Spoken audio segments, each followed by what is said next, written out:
Given the death penalty for the murder of Neil Haywood, but a suspended sentence probably means Gu Kailai will spend her life in prison. Her conviction marks the end of what's been one of the most sensational cases to come before a Chinese court, and one that has rocked the political establishment with scandal that brought down her powerful husband, Bo Xilai. This case in some ways was cover for the Chinese government to focus on, and the party to focus on the more salacious murder aspects and avoid a real discussion, even in the courtroom, even when it was called for, about the core of this case, which is corruption and abuse of power.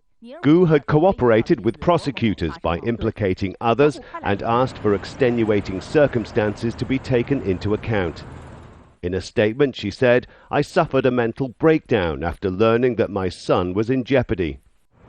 The court was told that threats were made to her son by former business partner Haywood, and that led her to hatch the murder plot along with her associate Zhang Xiaojun, who was given a 9-year sentence.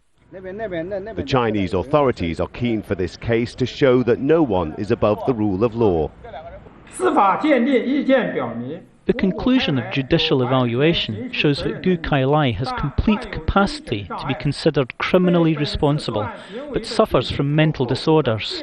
Also implicated in this case were 4 senior police officers from Bo Xilai's power base of Chongqing, found guilty of covering up the murder and given sentences of between 5 and 11 years. The police chief of Chongqing, Wang Lijun, is expected next in court.